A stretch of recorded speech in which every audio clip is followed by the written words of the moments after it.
Okay, so not sure how to set this up. I have the tripod where I hope my phone is at least capturing most of the drawing that I did. This was a recent one. It's more experimental with the new type of paper. Despite my grim previous video, I decided, why not try to, I guess, at least talk to artists and see if I can help people in any shape or form who want to get started with drawing. So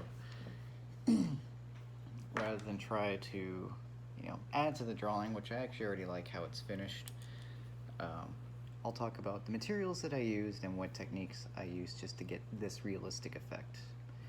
Now granted, I probably could do a lot better, but I am still practicing trying to draw skin textures quickly. Because if I tried to draw this as hyperrealism piece, this would take me a lot longer, at least triple the time. But first off, I used this mechanical pencil, Graph Gear 1000 pencil. It is 0.3 millimeters, so it is very thin. So if you do handle the lead, be very careful. Pick it up as delicately as possible. To refill the lead, I actually recently just learned this after trying to feed the lead into this tiny little hole for so long and potentially breaking pieces of it. You just press up onto this part of the pen, you'll hear a click, and from there you can just remove the top part, which covers the eraser, and then remove the eraser bit and the lead will come out when you tip it over, of course. I'm not going to do that because I don't feel like fishing that out, and it is a pain in the ass to fish out. So then click the pen once you load it back, and you'll see that this comes back down and the lead piece comes back out. So I basically use this mechanical pencil for shading. For a particular type of shading, I don't think it really matters. I used a little bit of cross-hatching, a little bit of circular shading. Either way, when I blend it, it gives me the same effect overall. When you use this pencil, of course, on any type of paper, press lightly, because if you try to give too much pressure to this pencil, it will definitely tear into the paper and your drawing is ruined. Basically what happens is you leave indentations, and if you make a mistake, you can't erase an indentation. So there will be basically markings where your pencil dug into the paper. It will definitely show up in your final drawing. So word of caution, learn to handle this with care. For blending, I actually use a makeup brush. I think it's just called e.l.f. Concealer. Yeah, e.l.f. Concealer. This is a small brush that I use for most of my drawings because it requires basically blending smaller areas.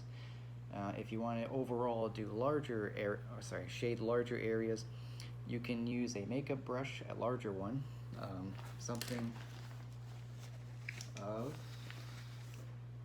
this size. However, word of caution, whenever you do blend this, you're basically spreading a small amount of graphite over a larger area.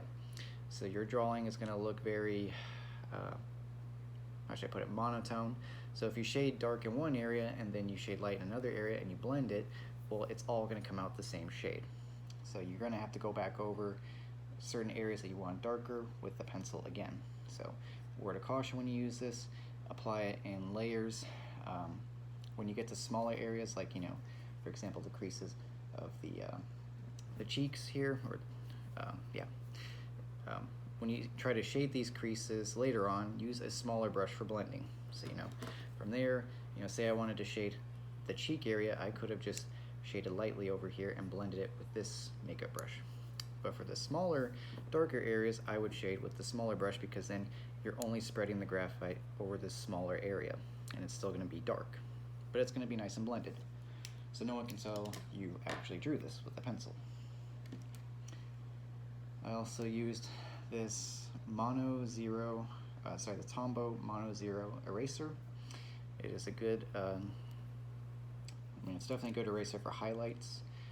I use this to basically highlight certain areas where the light source is hitting our subject. As far as sharpening this goes, you can sharpen it with a knife to get it to a point. I don't have a knife to do that with, so I just tend to shade aggressively on all sides, so that way it is shaped close to a point. So I also tried this sponge blender, the black part sponge.